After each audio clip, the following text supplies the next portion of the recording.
নমস্কার, আমি এসেছি 28 অক্টোবর 2025 মঙ্গলবারের ট্যারো কার্ডসের রিডিংসগুলোকে নিয়ে। প্রথম যে কার্ডটা, যেটা হলো আপনাদের দিন কেমন যাবে, সে কার্ডটা হলো 6 অফ পেন্টাকল। তোমার মানে দিনটা একটুখানি ভারী দিন, আর দিনটা একটুখানি ধীরে যাবে।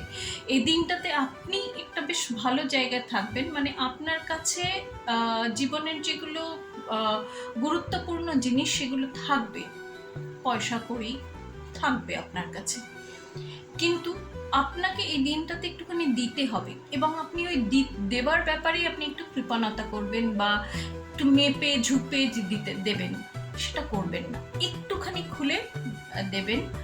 মনের দিক দিয়েও একটুখানি মানে বন্ধ থাকবে, হয়তো মনটা অত খুলে কথা বলবেন না, তো সেই জায়গাটাতে একটা বাধা গজিয়ে উঠবে। তো এই চেষ্টা করবেন একটুখানি খোলা থাকতে, একটুখানি মনটাকে খুলে রাখতে, যাতে করে মানে কিছুটা তো রিসিভিং এরও দরকার হয়, কিছুটা খবর আসারও দরকার হয়। বন্ধ করে দিলে খবরটা আসে না, তাই না?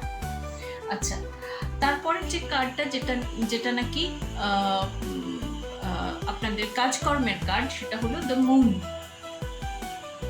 ভীষণই খারাপ কার্ড। কার্ডটা এটা বলে যে এই দিনটাতে আপনি যেসব লোকেদের সাথে মিলে কাজ করবেন, সেই মেলাটা বা সেই গ্রুপিংটা সেটা ঠিক হবে না। আপনাদের মানে একেবারেই মেল খায় না। যাদের সাথে কাজ করবেন, মানে যাদের সাথে গ্রুপটা তৈরি করবেন, তাদের সাথে আপনি মেল খান না। এবং সে জায়গাতে মানে পিছনে ছুরি করবে, বিট্রে করবে, এই ধরনের জিনিসপত্র হবে।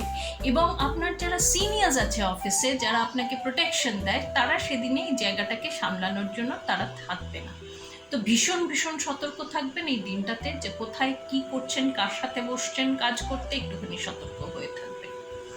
তারপরের যে কার্ডটা, যেটা নাকি আপনাদের সম্পর্ক সম্বন্ধের কার্ড, সেটা হলো 7 অফ কাপস। আবার একটা বাজে কার্ড। তো এই কার্ডটা বলে যে আপনি যা কিছুই আপনার বন্ধু বান্ধব পরিজনদের কাছ থেকে এক্সপেক্ট করছেন, যে লেভেলে এক্সপেক্ট করছেন, তা পাবেন না আপনি। সেটা নয় অ্যাকচুয়ালি, ইন প্র্যাকটিক্যালিটিতে মানে আসলে সেটা ঘটনাটা নয়। তো ভীষণ ভীষণ সতর্ক থাকবেন এই দিনটাতে। চোখ কান খোলা রাখবেন, কি করছেন, কাদের সাথে কথা বলছেন, কি এক্সপেকটেশনস রাখছেন, সেগুলোর উপর একটু লাগাম দিয়ে রাখবেন। অনেক অনেক ব্লেসিংস রইল। আগের রিডিংয়ে আবার দেখা হবে।